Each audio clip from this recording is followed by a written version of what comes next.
Let's get on it. Now, the call to sell a part of the government's stake in profitable state corporations by the Nairobi Securities Exchange NSE CEO Geoffrey Odundel to boost revenue and minimize external borrowing has been quashed. Stanley Kamau, head of public investments at the National Treasury, said the firms remained strategic to government plans and national security and could not be sold.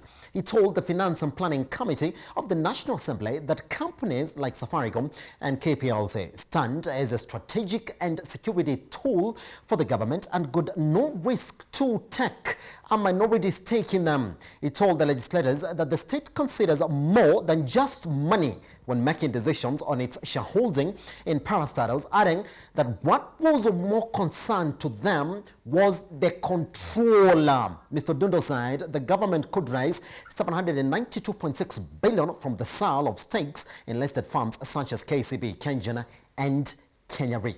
Chacha, has the government got it wrong with the latest decision? Okay, the government to some extent may have gone wrong in its latest move not to sell some of the shares it owns in some state corporations, because remember here, government here needs to raise, let's talk about 792 billion shillings.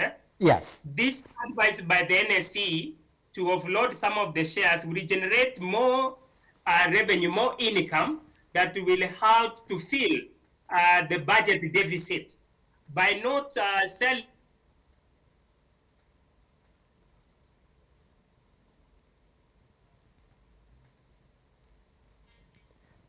What was him to have or offloading the shares or selling some of the state corporations? It means the government should.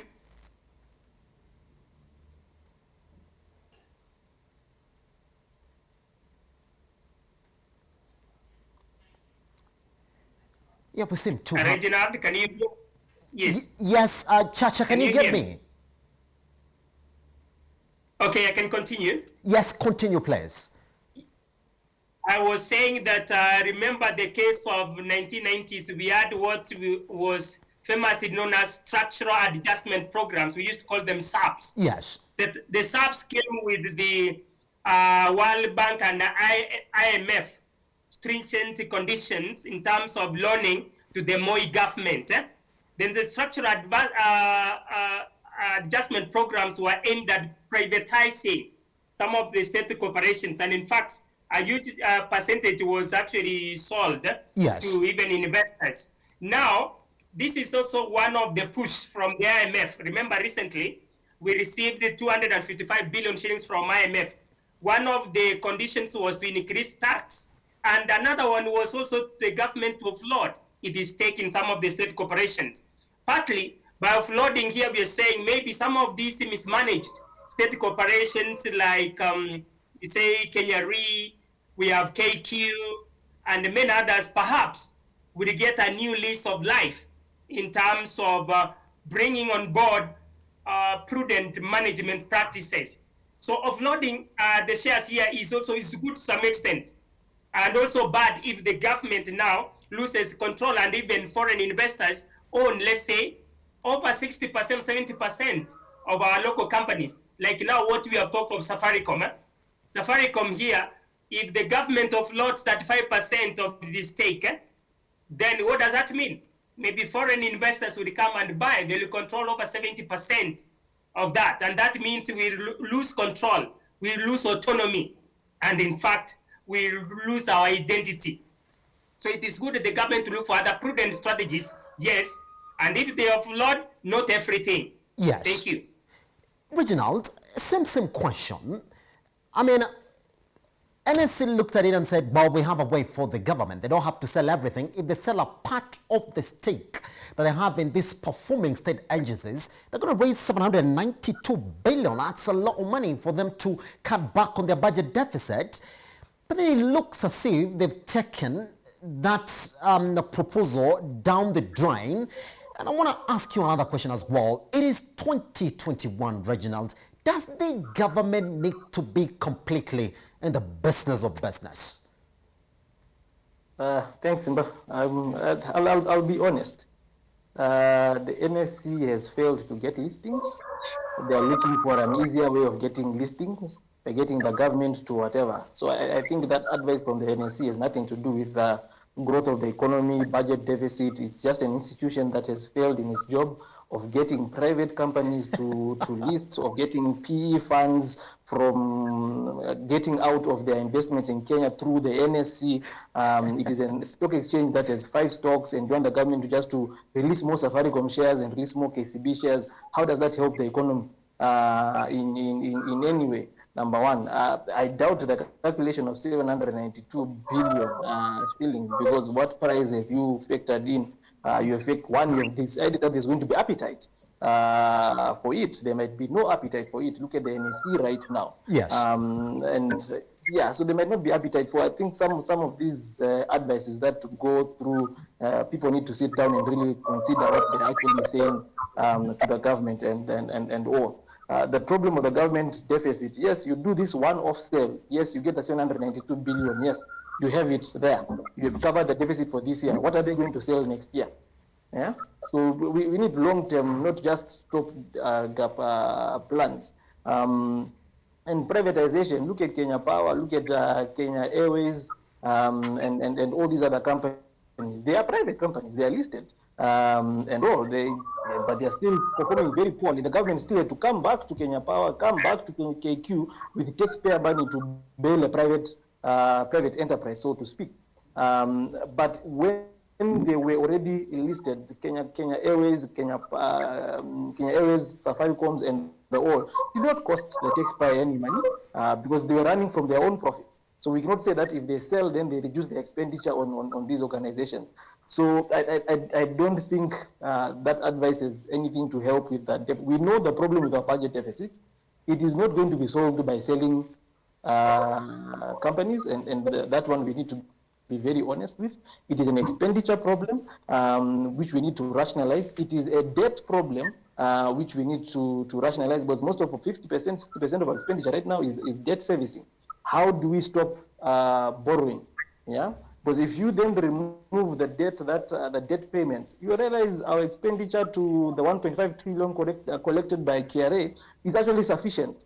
We can even easily have a very small marginal deficit. Yes. So we have bigger things to fix. We have corruption to fix. We have revenue leaks in terms of corruption. We have people that avoid taxation that needs to be sorted out. We have people that need to get into employment so that we get more, more revenue. We enlarge the tax base instead of milking the same people that are in taxation.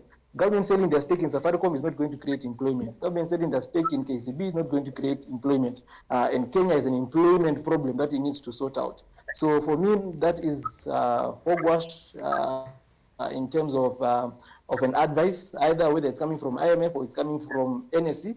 NSC need to put the act together. How do you make it attractive for companies to want to come and list? How do you make activity on the NSC driven by locals and not mainly driven by foreigners? How do you move institutional investors in Kenya, your pension funds and unit trusts, from putting most of their money in government securities and investing in the Nairobi Stock Exchange? Yes. That's what they need to be looking at, and not look at forcing or twisting the government by throwing numbers. And in this state, for once, I actually support the government refusing to actually let go. Because as Chacha said, Kenya Power is strategic. We have very low coverage of electricity. We are a developing country. You don't want Kenya Power to go fully commercial. The way people complain that power rates right now are high. If it is fully commercial and fully private, you'll be paying even way higher. So there are certain assets which have to be strategically owned for now. They can always be privatized, or private players can be allowed to come in. But you can't.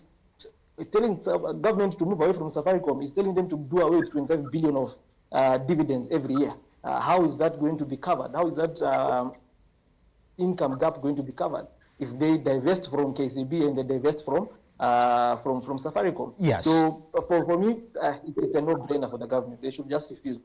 However, now that they're in the clashes of IMF, let's see who has a stronger muscle between them and IMF. Yeah. All right, Chacha, in 2 minutes, because we only have actually 3 minutes left for us to be in the studio.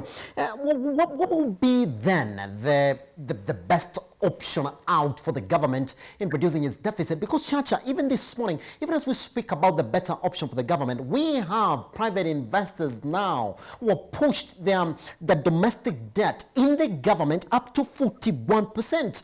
Case in point, insurance companies, all the way from July last year up to where we're right now, lending to the government has increased by 22%, pension funds 17.7%, parastatals 8.9%, banks 6.6%. Has the government exhausted its local solutions for financing itself?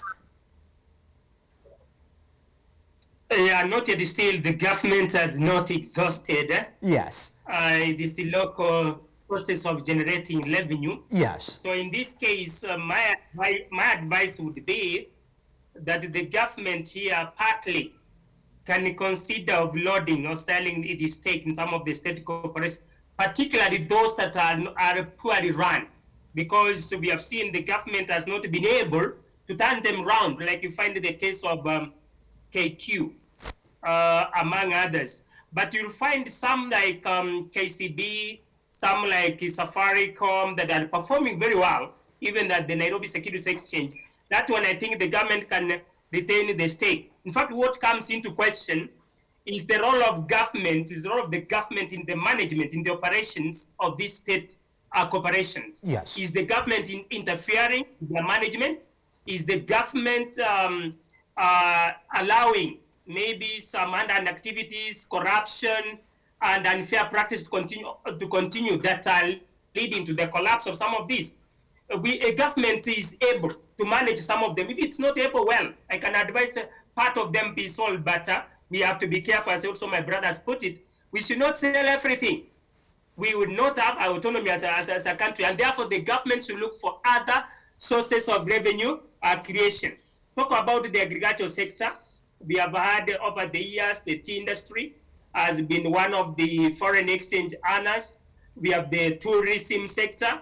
We can improve and rebrand and improve the way we market our country so that we attract more tourists. Our horticulture, we can improve on modern, let's say, farming methods. If agriculture is one of the source of income for the country, there are also other sources. So largely, the government should create an enabling environment for business enterprises to thrive, both SMEs and large enterprises to thrive. So we should not rush. We need people who are prudent at the management of this. So we need the right people in the government. That is the question. We need to rethink the kind of people we give the responsibility of running the government on our behalf. Thank you. Pretty much. Let me say thank you very much to Reginald and Chacha for joining us this morning for this very important conversation. Gentlemen, always a pleasure to have you around. And on that note, we come to the end of a Business M Wednesday edition. Good morning.